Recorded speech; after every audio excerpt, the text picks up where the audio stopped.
Hello everyone, this is doctor Sam, hope everyone is fine. अच्छा जी, आज हम स्टार्ट कर रहे हैं चैप्टर नंबर 2 रेफरेडियन नोट्स बाय एफसीपीएस। इससे पहले हमने कैलकुलेशन चैप्टर जितना भी था चैप्टर 1 वो कंप्लीट किया है, ठीक है। तो पॉइंट नंबर 27 हम पढ़ते हैं सेल फिजियोलॉजी के अंदर, ठीक है। Lipid bilayer of cell membrane has cholesterol in its structure. अब जो एक्चुअल स्टेम है क्वेश्चन का वो ये है कि the function of this cholesterol in membrane, cholesterol जो सेल मेम्ब्रेन के अंदर पड़ी हुई है उसका फंक्शन क्या है, the function is permits ion movement, ion को अंदर जाने देता है, ठीक है। अब ये टॉपिक रिलेटेड है सेल मेम्ब्रेन के साथ। देखिए इस चैप्टर के अंदर हम ये सारी चीज़ें पढ़ेंगे। देखिए ये हमारे पास जितना भी ये सेल के अंदर है ना, सेल मेम्ब्रेन है, cell mitochondria, nucleus, endoplasmic reticulum, lysosome, whatever, ये जितनी भी चीज़ें हैं ये हम वन बाय वन पढ़ेंगे, ठीक है। लेकिन आज जो है स्पेसिफिकली हम सेल मेम्ब्रेन को पढ़ेंगे। अच्छा जी, और सेल मेम्ब्रेन से रिलेटेड जितनी भी एमसीक्यूज हैं पार्ट 1 के लिए तो वो हम कवर करेंगे, ठीक हो गया। अच्छा जी, अब ये देखिए आप लोग सेल मेम्ब्रेन कंपोजिशन, ठीक है। सेल मेम्ब्रेन जो है किन किन चीज़ों से बना है, तो उसमें सबसे पहले हमारे पास है प्रोटीन, ठीक है। प्रोटीन जो है सबसे ज्यादा एबंडेंटली प्रेजेंट है सेल मेम्ब्रेन के अंदर, ये आप लोग याद रखिए, ठीक है। तकरीबन 55% प्रोटीन से बना हुआ है, ठीक है। अब इसमें हमारे पास लिपिड्स जो है वो 40% है, सेकंड पे लिपिड्स आ रहे हैं और थर्ड पे हमारे पास है कार्बोहाइड्रेट, ठीक है। तो प्रोटीन, लिपिड्स और कार्बोहाइड्रेट जो हमारे मेन कंपोनेंट है खुराक के, ऐसे आप याद रखें, उनसे बना हुआ है सेल मेम्ब्रेन, ठीक हो गया। प्रोटीन, लिपिड्स और कार्बोहाइड्रेट, ठीक है, PLC। लेकिन याद रखिए कि PLC में जो है ना आपका सबसे ज्यादा मोस्ट एबंडेंट कंपोनेंट क्या है, वो प्रोटीन है। अक्सर एग्जाम में जो है स्टूडेंट्स लिपिड की पीछे जाते हैं और वो ये MCQ गलत कर देते हैं, ठीक हो गया। तो आप लोगों ने याद रखना है, इसलिए मैं बार बार रिपीट करूँ ताकि आप लोग ये लेक्चर एक दफा देखें और आपको ये रिपीट ना करना पड़े, ठीक है। वो जो गलतियां होती है वो भी मैं साथ साथ में आप लोग को बता रहा हूँ कि कौन सी चीज़ जो है वो स्टूडेंट्स गलत कर जाते हैं। और इस बुक में आप लोगों ने एक भी लाइन लाइट नहीं लेनी, हर एक लाइन जो है वो लाइन बाय लाइन आप लोगों ने याद रखना है, ठीक है। अच्छा, तो प्रोटीन, लिपिड्स और कार्बोहाइड्रेट, साथ में परसेंटेज भी आप लोग याद रखिए, ठीक हो गया। अच्छा जी, अब हम ये सारे का सारा ये आप लोगों का है कंपोनेंट्स ऑफ सेल मेम्ब्रेन, ठीक है। एक मिनट में इसको जूम कर देता हूँ। अच्छा, अब इस डायग्राम को आप लोग गौर से देखिए, इस डायग्राम को आप लोग गौर से देखिए। ये है आप लोगों का ये देखें, ये फास्फोलिपिड मॉलिक्यूल है, ठीक है। फास्फोलिपिड मॉलिक्यूल की हमारे पास दो चीज़ें हैं, एक उनके हेड्स हैं, हेड आप लोग को नजर आ रहे हैं जिनके ऊपर मैंने अभी ये वाले ये हेड है, ठीक है। Let me use another marker, ये सारे ये जो है ये फास्फोलिपिड मॉलिक्यूल के हेड है, ठीक हो गया। अब इन हेड्स के साथ साथ दूसरा जो रिलेटेड चीज़ है वो इनके टेल्स है, ये देखिए ये इनके टेल्स है, ये सारे इनके टेल्स हैं, ठीक है। तो फास्फोलिपिड्स के दो कंपोनेंट्स हैं, एक इनके हेड्स हैं और दूसरे उनके टेल्स हैं। अब एग्जाम में जो क्वेश्चन पूछा जाता है इनसे वो ये है कि हेड जो है, हेड वो आपका हाइड्रोफिलिक है या हाइड्रोफोबिक है, ये दोनों चीज़ें, और इनको याद करने का जो निमोनिक है वो भी मैं साथ साथ में आप लोग को बता देता हूँ, ठीक है। अब ये हेड है आप लोगों के पास, ठीक है, और दूसरे इनके टेल्स है। तो आप लोग मुझे बताएं कि इसमें से कौन से हाइड्रोफिलिक है और कौन से हाइड्रोफोबिक है।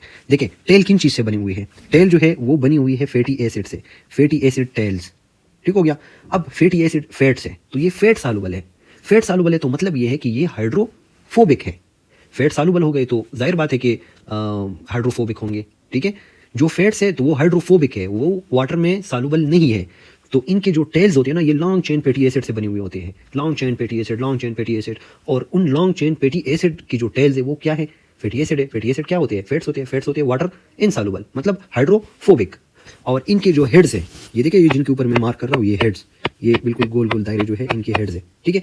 ये हेड जो है इनके ऊपर फास्फेट होता है, फास्फेट होता है तो ये पोलर होते हैं, पोलर होते हैं तो चार्ज होते हैं, तो ये इसी वजह से ये वाटर सॉल्युबल है, ठीक है। और इनको हम कहते हैं हाइड्रोफिलिक। अच्छा, जिस तरह मैंने आप लोग को पहले ही बता दिया है कि लिपिड्स जो है वो आप लोग के पास 40% है, ठीक है। अब 40% में मैंने आप लोग को सबसे पहले लिपिड बाइलेयर का बता दिया, ठीक है, कि उसमें एक हेड होता है और दो टेल होते हैं, ठीक हो गया। अब हमारे पास दूसरा जो लिपिड है सेल मेम्ब्रेन के अंदर वो है ग्लाइकोलिपिड, ये देखें ये ग्लाइकोलिपिड है, ये वाला। अब ग्लाइकोलिपिड्स जो है वो क्या बना देते हैं, receptor, receptors are mostly glycolipids. ये चीज़ें हर एक चीज़ आपसे MCQ में पूछी जाती है जो मैं आप लोग को अभी बता रहा हूँ, ठीक है। कि हेड जो है वो पोलर है, नॉन पोलर है, वाटर सॉल्युबल है, इनसॉल्युबल है, टेल्स जो है वो इनसॉल्युबल है, सॉल्युबल है, ठीक है।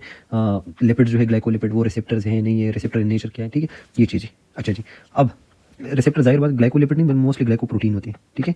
अच्छा जी, अब तो दूसरा लिपिड ग्लाइकोलिपिड्स हो गई, ठीक है। इसके अलावा आप लोग के पास सेल के अंदर कोलेस्ट्रॉल होती है, क्या होते हैं, कोलेस्ट्रॉल। तो कोलेस्ट्रॉल भी आप लोगों ने अपने जहन में याद रखना है कि हमेशा से कुछ कोलेस्ट्रॉल होती है। ये तीन जो मैंने अभी इनसर्कल किए हैं तो ये आप लोग के पास क्या है, ये आप लोगों के पास लिपिड है, एक ये दो और ये तीन, ठीक हो गया। अब हम आते हैं 40% तो लिपिड्स आपके हो गए, लेकिन हमारे पास 55% आप लोगों के पास प्रोटीन है। तो प्रोटीन हम देख लेते हैं कि कौन कौन सी प्रोटीन है, ठीक है। अब प्रोटीन में हमारे पास सबसे पहले जो है आप लोग की नज़र में ये ग्लाइकोप्रोटीन, ठीक है, ये आपके पास प्रोटीन है, ठीक है। अच्छा जी, ये देखिए हमारे पास इंटीग्रल प्रोटीन कुछ होते हैं। इंटीग्रल प्रोटीन, इंटीग्रल वो प्रोटीन होते हैं जो सेल मेम्ब्रेन के आर पार जा चुके होते हैं और ये आपके पास डिफरेंट किस्म की कैरियर्स बनाते हैं, ठीक है। जो आपके पास चैनल्स होते हैं, कैरियर होते हैं, वो मोस्टली आपके इंटीग्रल प्रोटीन होते हैं, ठीक है। यहाँ पे रिसेप्टर जो है वो ग्लाइकोप्रोटीन है, ठीक हो गया। इसके अलावा ये देखिए ये पेरिफेरल प्रोटीन और प्रोटीन, ये सारी प्रोटीन मिलके ये आप लोग के पास बनाते हैं व्हाट 55%, ठीक है।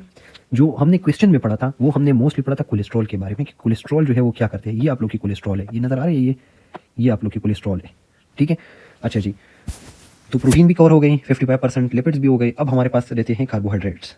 कार्बोहाइड्रेट्स जो हैं वो बहुत कम मिकदार में, अगर मैं हिंदी में बताऊँ तो बहुत कम मात्रा में आपके पास प्रेजेंट होते हैं और वो क्या है, वो लिपिड्स के साथ मिलके ग्लाइकोलिपिड बनाते हैं, ठीक है। यहाँ पे देखिए ग्लाइकोलिपिड, तो वो लिपिड के साथ मिलके ग्लाइकोलिपिड बनाते हैं, प्रोटीन के साथ मिलके ग्लाइकोप्रोटीन बनाते हैं। तो इसी तरह इनके साथ मिल के कुछ 5% का कार्बोहाइड्रेट आपके पास आ जाता है, ठीक है।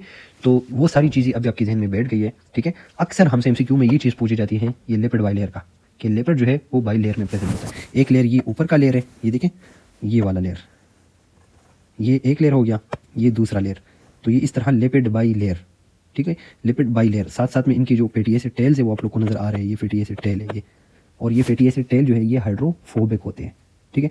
सारी चीज़ें हमने कवर की हैं, ठीक है। अब जस्ट हम इन चीज़ों को दोबारा से रिवाइज करते हैं। जो थ्योरी आप लोग के पास लिखी हुई है तो वो आप लोग ऐसे याद नहीं कर सकते जब तक आप इन चीज़ों को प्रॉपरली नहीं पढ़ेंगे, ठीक है।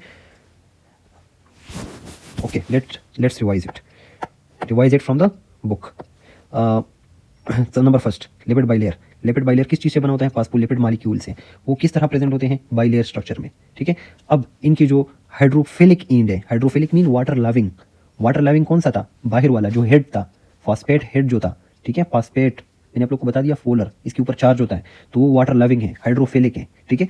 हाइड्रोफोबिक, वाटर फियरिंग, ठीक है। वाटर फियरिंग जो वाटर में सॉल्युबल नहीं है, जो सॉल्युबल है फैट्स में, तो वो है fatty acid tails, soluble in fats, 2 fatty acid tail, ठीक हो गया।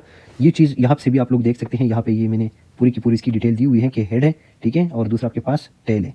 हेड जो है वो क्या है? वो 1 मॉलिक्यूल ऑफ फॉस्फेट से बना हुआ होता है, मोस्टली पोलर एंड होते हैं, चार्ज होते हैं और सॉल्युबल इन वाटर है। जो टेल है, ठीक है, वो फैटी एसिड से बना हुआ होता है और ये हाइड्रोफोबिक है, ठीक है, नॉन पोलर है, अच्छा जी, और अनचार्ज है।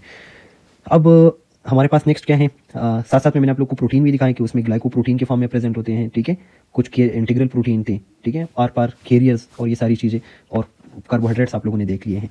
अब हम आते हैं उसकी तरफ की सेल मेम्ब्रेन जो है इसकी एक कैरेक्टरिस्टिक्स है कि ये सेमी परमिएबल है। ये क्या है? सेमी परमिएबल, कुछ चीज़ों को अंदर जाने देते हैं और कुछ को जाने नहीं देते, ठीक है। अब ये किन चीज़ों को अंदर जाने देता है? ये उन चीज़ों को अंदर जाने देता है जो लिपिड सॉल्युबल हो, क्योंकि इसमें बाई लेयर लिपिड था, 2 बाउंड्रीज थी लिपिड्स की। अब अगर कोई चीज़ इन लिपिड बाई लेयर को क्रॉस कर सकता है तो जाहिर है ये इसको छोड़ेगा, ठीक है। और जो चीज़ लिपिड में सॉल्युबल नहीं है तो वो इसको अंदर जाने नहीं देगा। तो आपसे एग्जाम में यही चीज़ पूछी जाती है कि कौन सी चीज़ जो है वो ईजिली जा सकती है, ईजिली जा सकती है, लिपिड बाई लेयर को क्रॉस कर सकती है, जो फैट सॉल्युबल हो, ठीक है, जो फैट सॉल्युबल हो। फैट सॉल्युबल कौन कौन सी चीज़ें हैं? तो ये मैं आप लोगों को बहुत आसानी से याद करवाऊंगा, आपसे एग्जाम में भी ये चीज़ें पूछी जाती हैं। ये है, एक तो आपके पास 2 किस्म के गैसेज हैं, ऑक्सीजन और कार्बन डाइऑक्साइड, और ये कुदरत ने क्यों ऐसे बनाई हुई है फैट सॉल्युबल? ताकि जब भी आप सांस लेते हैं तो आप ऑक्सीजन को अंदर लेके जाते हैं थ्रू एल्वेओलाई और कार्बन डाइऑक्साइड को बाहर। तो इन दोनों को कुदरत ने क्या बनाया? ये दोनों गैसेज को फैट सॉल्युबल बनाया हुआ है, so that they can easily cross the cell membrane. दूसरा आपके पास है स्टीरॉइड्स और अल्कोहल, ओल जिसमें आता है, ठीक है। तो ये क्या है? ये फैट सॉल्युबल है। तो फैट सॉल्युबल में आप लोगों ने याद रखना है ये 2 गैसेस, ऑक्सीजन कार्बन डाइऑक्साइड, और साथ में अल्कोहल और स्टीरॉइड, दे पास इजीली। अब जो चीज़ें जो है इजीली नहीं जा सकती, जो चीज़ें इजीली नहीं जा सकती, तो वो क्या करेगी? वो बाहर रह जाएगी? नहीं, वो क्या करेगी? वो कुछ कैरियर्स को यूज़ करते हैं, दे पास थ्रू सम चैनल्स, दे पास थ्रू कैरियर्स, ठीक है। जो प्रोटीन से बनी हुई कैरियर हैं उनको यूज़ करके वो सारी चीज़ें अंदर जाएगी, क्योंकि सेल को तो उनकी ज़रूरत है, सेल को तो सिर्फ ऑक्सीजन की ज़रूरत नहीं है, ठीक है। सेल को तो ग्लूकोज की ज़रूरत है, इलेक्ट्रोलाइट्स की हैं, ठीक है। यूरिया को बाहर फेंकेगा, तो ये चीज़ें कैसे क्रॉस करेगी? They will pass through some channels, carriers, pumps, different, ठीक है। अब वो सारी जो है वो वाटर सॉल्युबल चीज़ें हैं।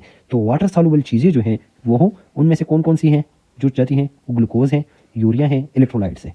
ये सारी चीज़ें जाएंगी थ्रू कैरियर्स, ये इजीली नहीं जा सकती। जिस तरह फैट सॉल्युबल चीज़ें मैंने आप लोग को बता दिया इजीली जाती हैं, तो ये इजीली नहीं जाती, ठीक है।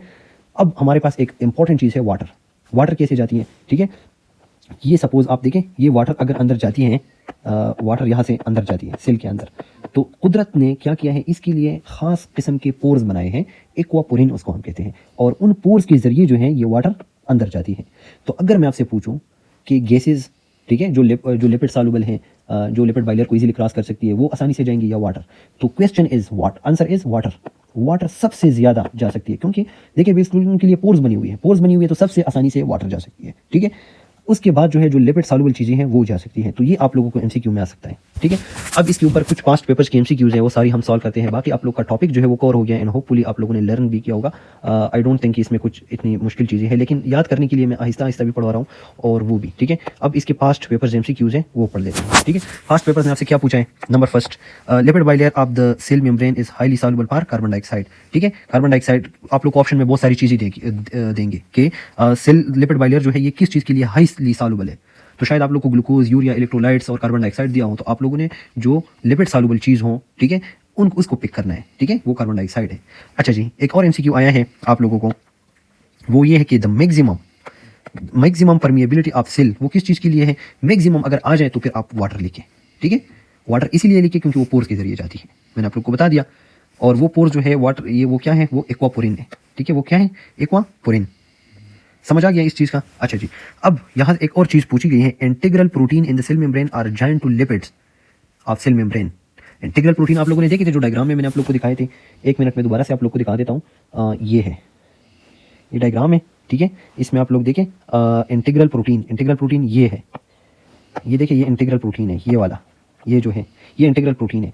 ये इंटीग्रल प्रोटीन होता है, ये लिपिड्स को के साथ किस बॉन्ड से अटैच हुआ होता है? क्वेश्चन में यही पूछा है, क्योंकि ये भी, ये देखें ये यहाँ पे हेड के साथ अटैच है, ठीक है, हेड के साथ भी अटैच है, और साथ साथ में ये देखिए हेड के साथ अटैच है, ठीक है, हेड के साथ अटैच है। तो अब ये जो इंटीग्रल प्रोटीन है ये यही पूछा गया है कि ये किस चीज़ के साथ, किस बॉन्ड के थ्रू अटैच हुआ होता है।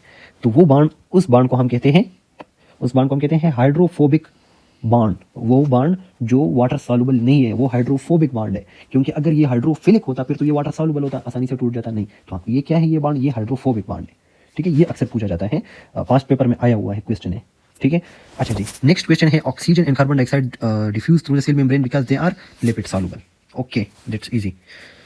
नेक्स्ट, वाटर एंटर, यहाँ पे देखें, water enter the cell by which of the following process? Through pores. Water किस चीज़ के जरिए जाती है? पोर्स के जरिए जाती है, ठीक है।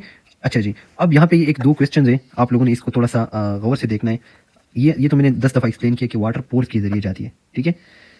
ओके, ये चीज़ आप लोग देखें, यहाँ पे ये चीज़ एक्सप्लेन की है और ये आप लोगों ने याद रखनी है, ठीक है। वो ये है कि जब ये देखिए हमारे पास प्लाज्मा है, ठीक है, एक मिनट, ये हमारे पास क्या है? ये ब्लड प्लाज्मा है। अब ये ब्लड प्लाज्मा से जो वाटर बाहर की तरफ आती है तो किस प्रोसेस के जरिए आती है? तो उस प्रोसेस को हम कहते हैं फिल्ट्रेशन, ठीक है। फिल्ट्रेशन के जरिए प्लाज्मा फिल्टर होती है ना, तो तभी जाके ये यहाँ पे आती है। और एक और क्वेश्चन, जब वाटर सेल से बाहर आती है, जब अंदर जाती है तो पोर्स के जरिए जाती है, जब वाटर सेल से बाहर की तरफ आती है टू द इंट्रासेल्युलर स्पेस, तो ये किस प्रोसेस के जरिए आती है? तो आपने बतानी है फिल्ट्रेशन, ठीक हो गया। तो सेम टू सेम ये दो पॉइंट आप रीड करें, ये दो point, water goes from plasma to the interstitial fluid. ये देखें, ये यहाँ ये वाली बात आप लोग को बताई गई है, ये वाली है, ये कि प्लाज्मा से, यहाँ से प्लाज्मा से इंटरस्टिशियल फ्लूइड में ये किस प्रोसेस के जरिए आती है? That's filtration. एक और सवाल जो यहाँ पे उन्होंने डिस्कस किया है कि वाटर, लास्ट वाला आप देखें यहाँ से, water from the cell enter extracellular space through process of filtration, ये वाली बात जो मैंने आप लोग को कही, ठीक हो गया। तो दैट्स हाउ, ये थोड़ा सा डिफिकल्ट था, ये चीज़ मैंने ज़्यादा एक्सप्लेन की। इंशाल्लाह कल से हम बहुत जल्दी पढ़ेंगे पॉइंट नंबर 8, ठीक है।